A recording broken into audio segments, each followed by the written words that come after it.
Hello मेरे बच्चों, बहुत बहुत नमस्कार। एक बार फिर से मेरा समीर आप सभी का हार्दिक स्वागत अभिनंदन करता हूं क्लाइंट एक्सेस पे। और आज हम स्टार्ट करने जा रहे हैं लेक्चर नंबर 3 हमारा मोल कंसेप्ट का। लेक्चर नंबर 1 और लेक्चर नंबर 2 में हमने बहुत अच्छे से मैटर और क्लासिफिकेशन ऑफ मैटर यानी स्टेट्स ऑफ मैटर के बारे में देख लिया है। आज हम स्टार्ट करने जा रहे हैं मोल, और आज हम बहुत अच्छे से मोल के बारे में समझेंगे। लेकिन उससे पहले कुछ बेसिक बातें मुझे आपको बतानी है, तो कॉपी लेकर के बैठ जाइए, तैयार हो जाइए। चलिए स्टार्ट करते हैं। सबसे पहली हेडिंग आपको आज समझनी है, वो है आइसोटोप्स के बारे में कि आइसोटोप्स क्या होते हैं। ठीक है, क्योंकि आइसोटोप से ही चीजें स्टार्ट करेंगे। पहले मैं आपको आइसोटोप्स बताऊंगा, आइसोबार के बारे में थोड़ा सा बताऊंगा, दोनों का डिफरेंस बताऊंगा, फिर मैं आपको लेकर के चलूंगा कार्बन के आइसोटोप से और वहां से मूल की कहानी स्टार्ट होगी। ठीक है, चलिए। तो आइसोटोप्स क्या होते हैं यार? देखो, आइसोटोप्स को अगर आगे हम लेक्चर नंबर 5 या लेक्चर नंबर 6 में बहुत डिटेल में पढ़ने वाले हैं, लेकिन अभी मैं आपको हल्का सा इंफॉर्मेशन देता हूं। आइसोटोप्स में क्या होता है, इनमें यह होता है कि जिनका एटॉमिक नंबर क्या होता है, एटॉमिक नंबर क्या होता है, सेम होता है। यानी जिन भी एलिमेंट का एटॉमिक नंबर सेम होता है, but atomic mass number different होता है। एटॉमिक मास नंबर क्या होता है, ये डिफरेंट होता है। ठीक है, तो उनको हम क्या बोलते हैं, उनको हम बोलते हैं आइसोटोप्स। अब आपको ये चीज नहीं समझ में आई होगी। मतलब अगर आप डेफिनेशन की बात करें, मतलब those element which have same atomic number but different atomic mass number, मतलब ऐसे एलिमेंट जिनका एटॉमिक नंबर क्या होता है, सेम होता है, और डिफरेंट क्या होता है, एटॉमिक मास नंबर होता है, उसको क्या बोलते हैं, आइसोटोप्स बोलते हैं। अब एग्जांपल के लिए आप समझिए, एग्जांपल के लिए।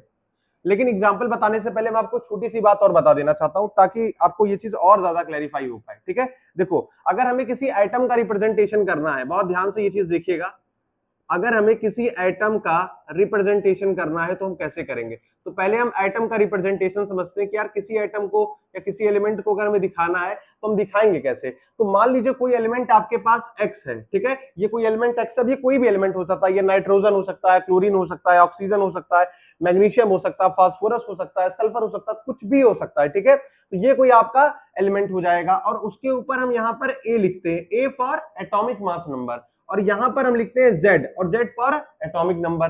तो अब ये आपका रिप्रेजेंट करता है उस एलिमेंट का एटॉमिक मास नंबर।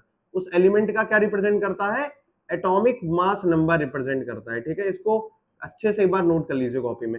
और Z जो है वो आपका दिखाता है एटॉमिक नंबर। ठीक है, ये आपका शो करता है एटॉमिक नंबर। और ये क्या है, ये आपका क्या है, एलिमेंट है, कोई भी एलिमेंट है। एलिमेंट जैसे कि आपका नाइट्रोजन हो सकता है, ऑक्सीजन हो सकता है, फास्फोरस हो सकता है, क्लोरीन हो सकता है, इसी प्रकार से कुछ भी आपका कोई भी यहाँ पर एक एटम हो सकता है। और देखो, नाम से पता चल रहा है atomic mass number, atomic number, यानी ये एटम की बात हो रही है यहाँ पर। ठीक है, तो ये आपका कोई एलिमेंट होगा, वो एक एटम होगा, नाइट्रोजन होगा, ऑक्सीजन होगा, फास्फोरस होगा, क्लोरीन होगा, कुछ भी होगा। ठीक है, हाँ, तो अब बात करते हैं आइसोटोप्स की। तो आइसोटोप में कह रहा है जिनका एटॉमिक नंबर सेम होता है। एटॉमिक नंबर क्या होता है, जेड होता है। तो जेड यहाँ पर रिप्रेजेंट करता है एटॉमिक नंबर, ए रिप्रेजेंट करता है यहाँ पर एटॉमिक मास नंबर। तो एटॉमिक नंबर जिनका सेम होगा और एटॉमिक मास नंबर जिनका डिफरेंट होगा, वो क्या होंगे, हमारे आइसोटोप्स होंगे। अब एग्जांपल आप देख लीजिए, एग्जांपल से, जैसे मान लीजिए कार्बन के 3 आइसोटोप्स हैं। ठीक है, कार्बन के कितने आइसोटोप हैं, तो 3 आइसोटोप हैं। तो आपको लिखना है 3 आइसोटोप्स ऑफ कार्बन। अब कौन कौन से आइसोटोप्स हैं कार्बन के, तो एक है 6C12, 6C13, 6C14। अब देखो, मैंने उसी फॉर्मेट में लिखा है, ये आपका एलिमेंट है यानी एटम हो गया, ये आपका एटॉमिक नंबर हो गया, ये एटॉमिक मास नंबर हो गया, ये आपका एलिमेंट हो गया, atomic number, atomic mass number, ये आपका एटम हो गया, एटॉमिक नंबर और एटॉमिक मास नंबर। ठीक है, तो ये जो चीजें ऊपर वाली जो टर्म है ना, ये वाला जो टर्म है, ये जो 14 करके लिखा है, और ये सब में ऊपर ऊपर ये वाला टर्म जो है, जैसे 12 लिखा है, 13 लिखा है, 14 लिखा, अगर आप गौर करो तो ये सब के सब क्या है, ये आपके हैं एटॉमिक मास नंबर। क्या है भाई साहब, आपके एटॉमिक मास नंबर है। ठीक है, ये बात क्लियर है, ये एटॉमिक मास नंबर है, ये आपका एलिमेंट है, और ये क्या है आपका, ये है आपका एटॉमिक नंबर, ये आपका एटॉमिक नंबर, शॉर्ट फॉर्म में लिखा है एटॉमिक नंबर। अब बहुत ध्यान से एक चीज गौर करना, बहुत ध्यान से ये चीज देखना। देखो, सबका एटॉमिक नंबर क्या है, सेम है, 6 6 6, सबका सेम है ना एटॉमिक। देखो नंबर यहाँ पर 6 इसका भी है, 6 इसका भी है, 6 इसका भी है, सेम है।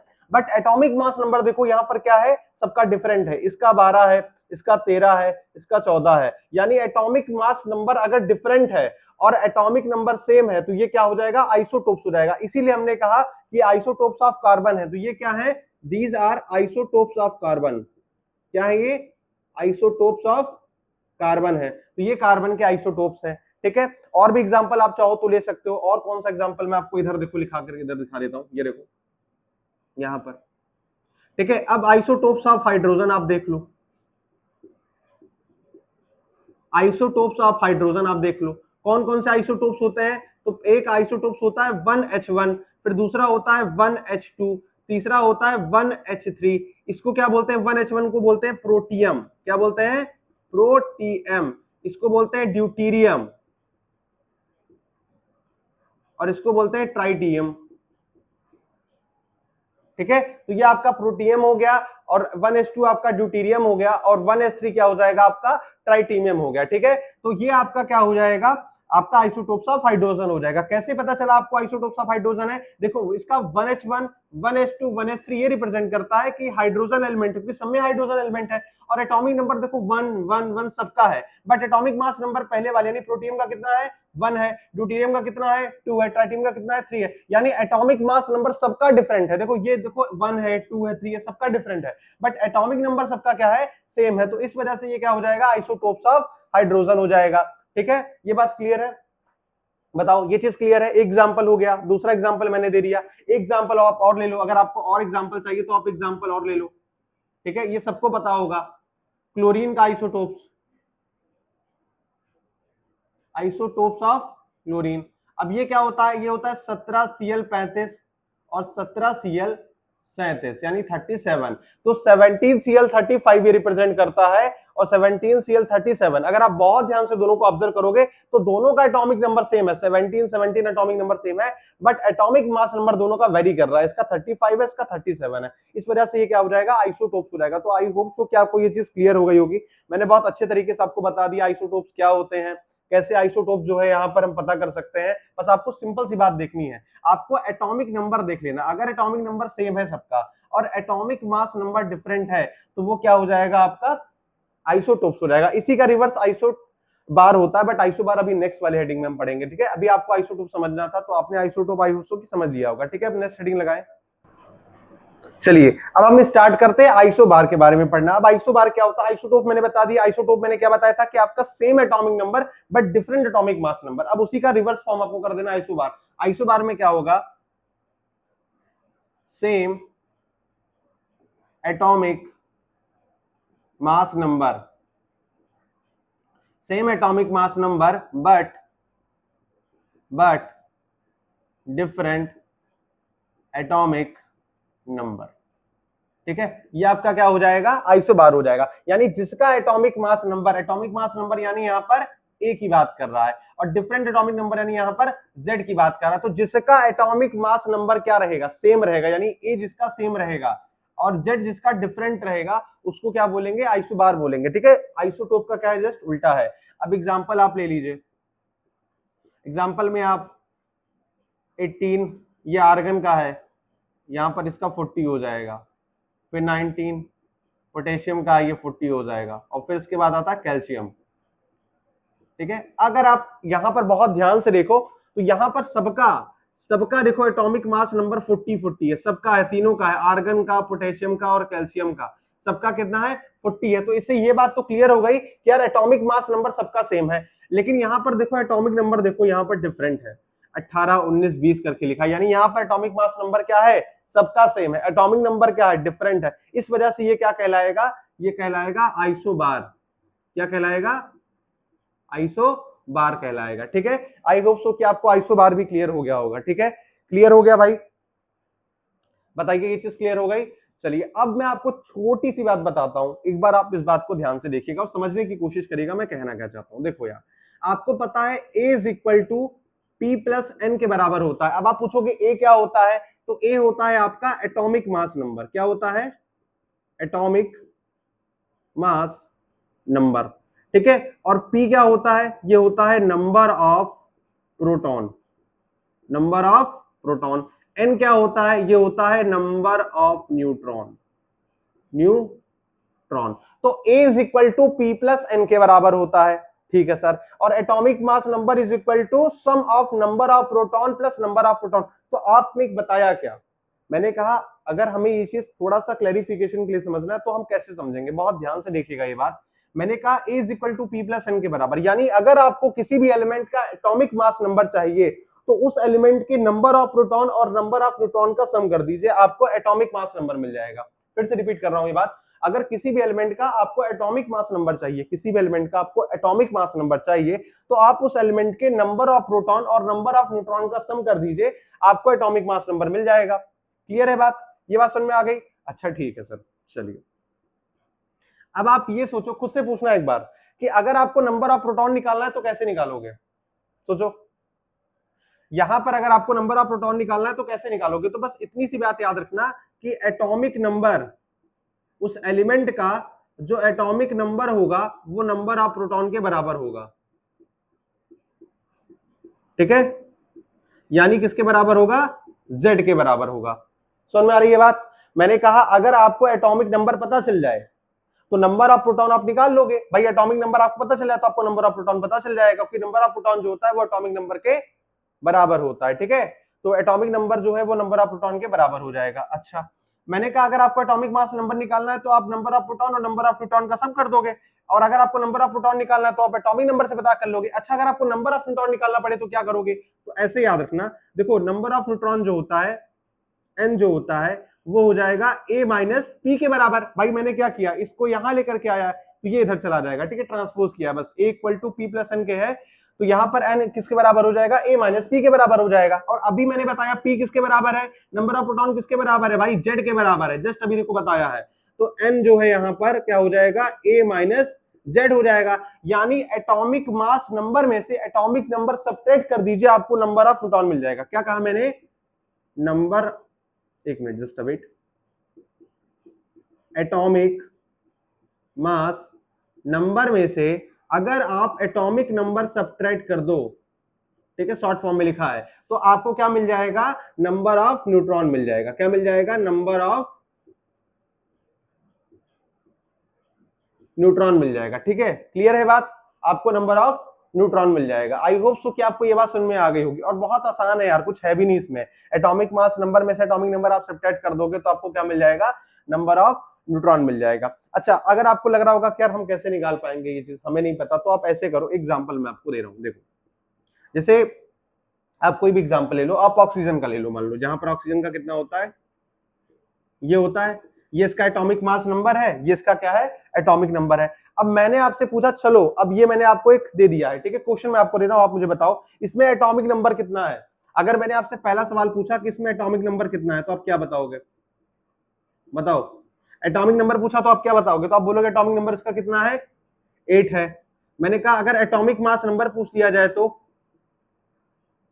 अगर एटॉमिक मास नंबर पूछ लिया जाए तो क्या बताओगे, तो आप बोलोगे 16 है, देखो ऊपर लिखा भी है atomic mass number, atomic number. मैंने कहा अच्छा चलो मुझे टोटल नंबर ऑफ प्रोटॉन बताओ, तो अभी मैंने आपको बताया था टोटल नंबर ऑफ प्रोटॉन किसके बराबर होंगे, एटॉमिक नंबर के बराबर होंगे, तो वो 8 के बराबर हो जाएगा, ठीक है। चलो अच्छा, मैंने अब आपसे पूछ लिया क्या, नंबर ऑफ न्यूट्रॉन बताओ, न्यूट्रॉन बताओ, तो आप क्या करोगे, a माइनस जेड करोगे, a कितना है 16, z कितना है 8, तो ये आ जाएगा 8, यानी नंबर ऑफ आपका न्यूट्रॉन कितना आ जाएगा, 8 के बराबर आ जाएगा, ठीक है। तो एक क्वेश्चन से देखो हमने 4 क्वेश्चन यहाँ पर प्रिपेयर कर लिए, हमने नंबर ऑफ इलेक्ट्रॉन निकाल लिया, नंबर ऑफ प्रोटॉन निकाल लिया, नंबर ऑफ एटॉमिक नंबर निकाल लिया, एटॉमिक मास नंबर निकाल लिया, ये सारी चीजें हमने जो है यहाँ पर निकाल ली, ठीक है ना, क्लियर है बात, एकदम बढ़िया तरीके से आपको ये चीज समझ में आ गई अच्छे तरीके से। चलिए ठीक है, फिर इसको नोट कर लीजिए, चलिए नोट कर लिया। अब हम यहां से स्टार्ट करते हैं अपनी मोल की कहानी, ठीक है, तो चलिए हम मोल स्टार्ट करते हैं। अब हम यहां से मोल स्टार्ट करेंगे, क्योंकि मैंने आइसोटोप पढ़ा दिया, आइसोबार पढ़ा दिया, अब आपको जो है क्लैरिफिकेशन हो पाएगा। तो हमें क्या करना है, हमें स्टार्ट करना है मोल से, और उसके लिए हमको समझ में आना चाहिए आइसोटोप्स ऑफ कार्बन के बारे में, ठीक है, तो हेडिंग लगाएं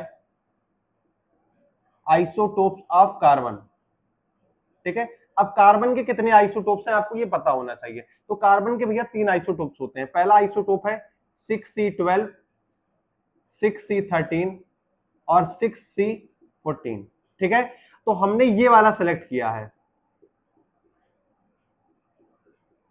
सेलेक्ट किया है, ठीक है। तो हमने क्या किया, 6C12 वाला कार्बन जो है, जो कार्बन का आइसोटोप, हमने क्या किया, इसको सेलेक्ट किया है, ठीक है। अब हमने ये कहा कि जब आप 12 ग्राम, यानी 12 ग्राम का मतलब 12 ग्राम की बात कर रहा। अगर आप 12 ग्राम ऑफ कार्बन 12 आइसोटोप्स लेते हो, फिर से सुनो मैंने क्या कहा, हमने कहा अगर आप 12 ग्राम ऑफ कार्बन 12 आइसोटोप लेते हो और उसमें कार्बन के एटम या कार्बन के नंबर काउंट करते हो, तो जितने भी आपको एटम मिलते हैं, जितने ही नंबर आपको अब मिलते हैं, उसको क्या बोलेंगे, एक मोल बोलेंगे। ठीक है, फिर से सुनो ये बात मैंने क्या कहा, मैंने कहा आप 12 ग्राम ऑफ कार्बन 12 आइसोटोप्स लो। ठीक है, क्या करना है आपको, 12 ग्राम ऑफ कार्बन 12 आइसोटोप लेना है, और इसमें क्या करना है, टू काउंट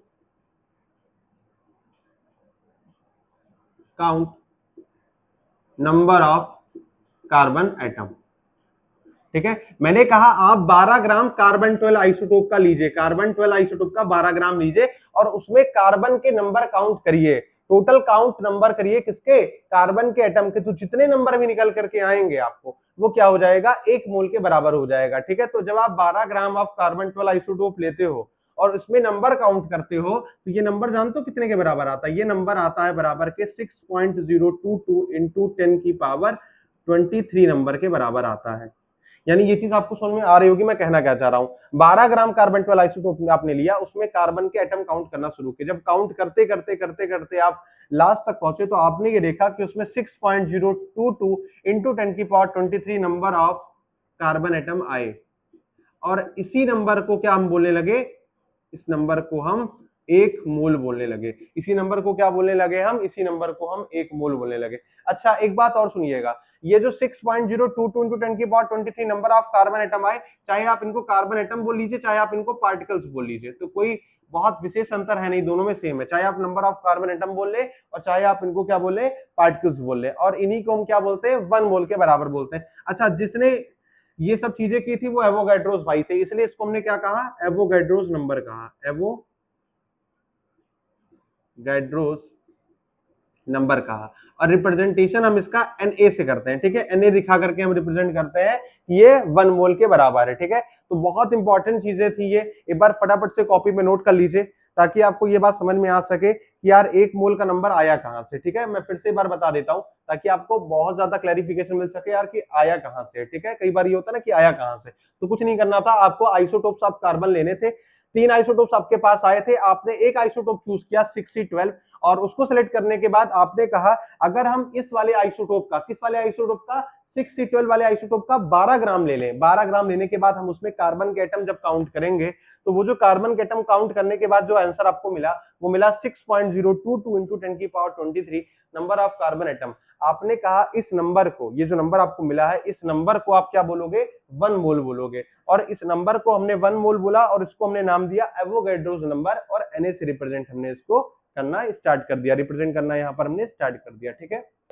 चलिए अब आपके मन में यार एक सवाल ये होगा कि यार आपने कार्बन ही क्यों चूज किया, आप कुछ और क्यों नहीं लिए, कार्बन ही क्यों लिया। भाई कई बार सवाल आ सकता है ना बच्चों के मन में, क्या कार्बन ही क्यों लिया, कुछ और भी तो ले सकते थे। तो देखो, हमें एक ऐसी वैल्यू चूज करनी थी जिससे ज्यादा से ज्यादा नंबर होल नंबर में मिले, हमें एक ऐसी वैल्यू चूज करनी थी जिससे ज्यादा से ज्यादा नंबर किसमें मिले, होल नंबर में मिले। अगर ज्यादा से ज्यादा नंबर होल नंबर में मिलेंगे तो हमें काउंट करने में आसानी रहेगी। तो कुछ लोग का सवाल हो सकता है, अगर आप चाहो तो ऐसे पूछ सकते हो कि वाई वी चूज कार्बन। तो इसका सीधा सा एक आंसर है केवल बस, कि हमने कार्बन इसलिए चूज किया जिससे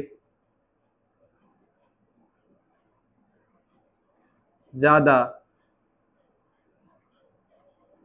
से ज्यादा नंबर होल नंबर में मिले। ठीक है, ये चीज आपको समझ में आ गई, हमने इसलिए कार्बन चूज किया क्योंकि ज्यादा से ज्यादा नंबर होल नंबर में मिले ताकि हमको काउंट करने में क्या रहे, आसानी रहे। चलिए, अच्छा अब एक बात आपको समझ में आ गई होगी, अगर कोई आपसे पूछे कि एक मोल कुछ भी दिया रहेगा तो वो किसके बराबर दिया रहेगा, 6.022 इंटू 10 की पावर 23, और जो चीज गिवन रहेगा वो हम लिख देंगे। ठीक है, मतलब एक मोल कुछ भी हो वो 6.022 इंटू 10 की पावर 23 के बराबर होगा। अब ये एक नंबर आ गया, एक वैल्यू आ गई, आपको बस आपको ये वैल्यू है ध्यान रखनी। अब इसी पे पूरा गेम आपका जो है स्टार्ट होगा, इसी पे पूरी कहानी आपकी चलने वाली है। ठीक है, तो बस आपको ये बात समझ में आ गई होगी। और एक बार मैं हल्का सा यहाँ पर आपको थोड़ा सा और बता देता हूँ, कुछ नहीं करना यार, सिंपल सी बात याद रखिएगा, जब आप 12 ग्राम ऑफ कार्बन 12 आइसोटोप लोगे उसमें कार्बन के नंबर आप काउंट करोगे तो वो कार्बन के नंबर आपके आएंगे 6.022 इंटू 10 की power 23 number of carbon atom, और इसी नंबर को हम क्या बोलेंगे, एक मोल बोलेंगे। ठीक है, आई होप सो कि आपको सब क्लियर हो गया होगा, एकदम बढ़िया तरीके से मैंने लिख करके दिखा दिया है ताकि आपको एकदम अच्छे तरीके से ये क्लियर हो जाए। ठीक है, चलिए अब आगे हम मूव करते हैं।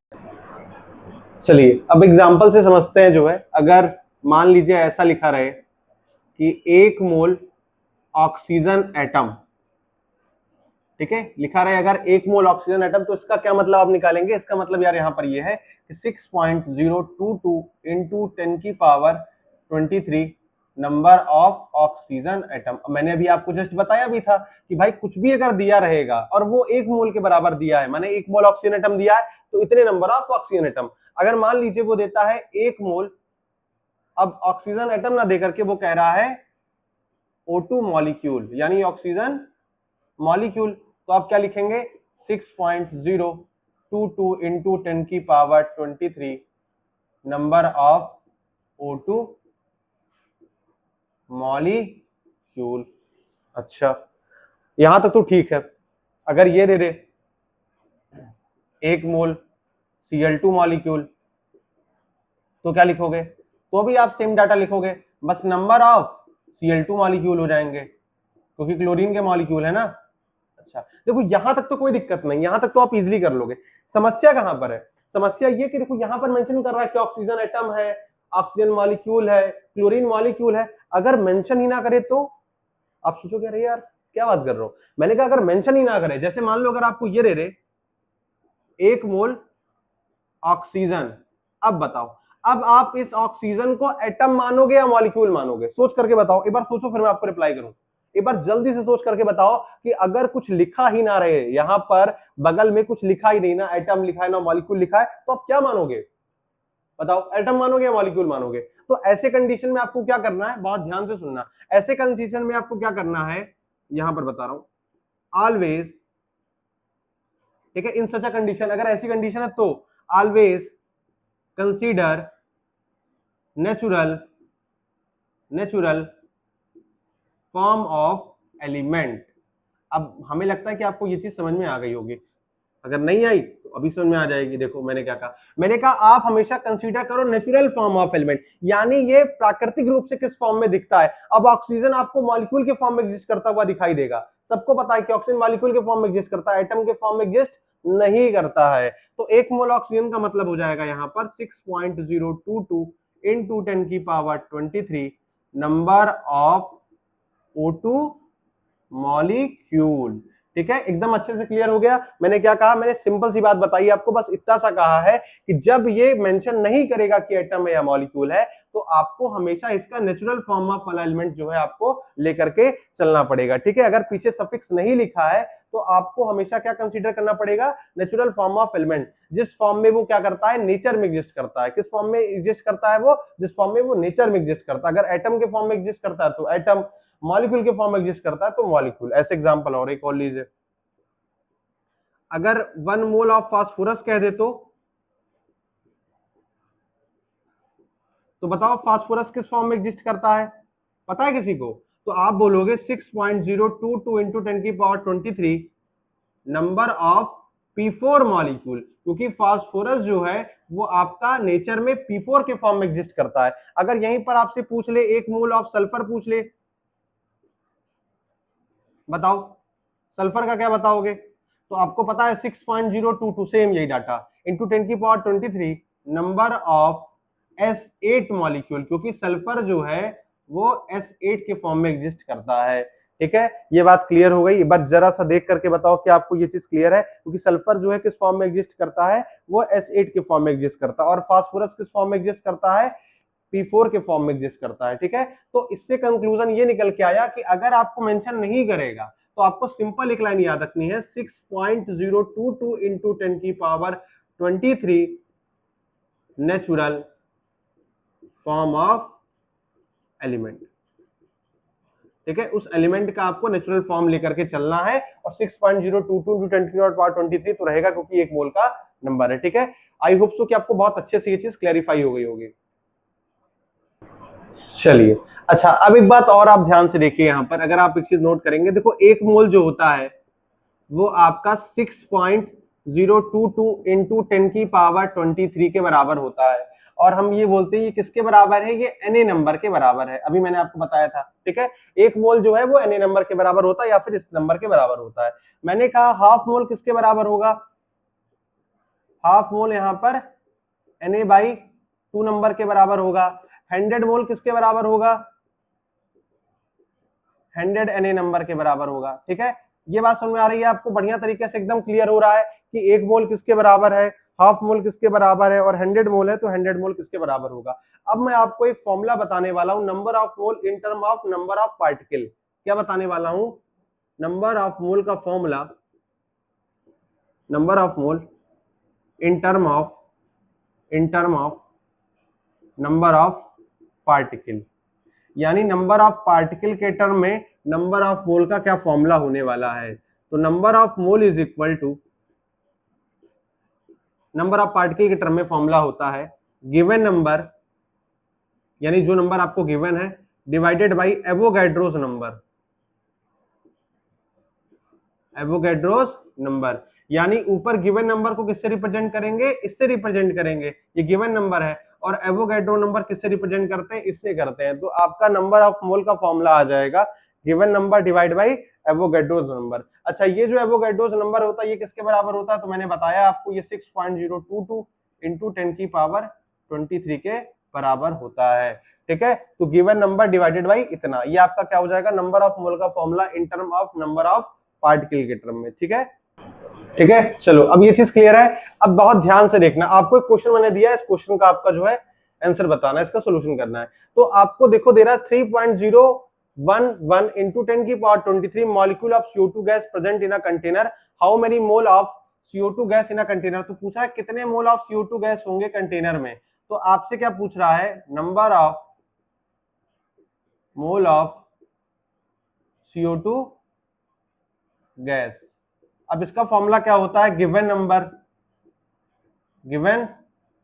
Number divided by Avogadro's number, ऐसे हो जाएगा। तो नंबर कितना गिवन है, 3.011 इंटू 10⁻23, ये नंबर आपको गिवन है, और एवोगैड्रोस नंबर हमको पता है ये इतना होता है। ठीक है, तो 10⁻23 से ये चला जाएगा और ये से ये चला जाएगा, ये आ जाएगा हाफ, यहां पर ये कटेगा तो हाफ आ जाएगा। तो इसका आंसर आ जाएगा half mole of CO2 gas, ये इसका जो है करेक्ट आंसर आ जाएगा। ठीक है, एक बार चेक कर लें क्या यही सबका आंसर आ रहा है, मैच करें। चलिए ये सवाल देखिए भैया, इंपॉर्टेंट सवाल है, आपसे कह रहा है 12.044 into 10⁻22 molecule of water condense in liquid state, calculate mole of H2O liquid. तो कह रहा है calculate mole of H2O liquid, तो आपको मोल ऑफ H2O लिक्विड निकालना है। अब कैसे निकालोगे भाई, वही फॉर्मूला जो मैंने बताया था, given number divided by Avogadro's number. अच्छा भाई, तो आपको नंबर कितना गिवन है, 12.044 इंटू 10⁻22 और डिवाइडेड बाई 6.022 इंटू 10⁻23। अब ध्यान से देखना, देखो दो बार ये चला जाएगा। अब यहां पर क्या होगा, यहां पर देखो, अगर इसको आप अलग तरीके से लिखना चाहो तो कैसे लिख सकते हो, इसको आप ऐसे लिख सकते हो 10⁻22 इंटू 10⁻1। ठीक, तो इससे ये चला जाएगा, अब नीचे 10⁻1 बचा रहेगा। अब ध्यान से देखना, तो ये हो जाएगा 2/10। ठीक है, 2/10। अब आप इसको कट करोगे तो कितना आ जाएगा, 1/5 आ जाएगा। अब इसको जब सॉल्व करोगे तो आ जाएगा 0.2 मोल। ठीक है, तो ये आपका फाइनल आंसर हो जाएगा। एक बार जरा सा मैच करके बताएं, क्या सबका यही आंसर आ रहा है, फटाफट से एक बार बताइए, क्या सबका यही आंसर आ रहा है भाई।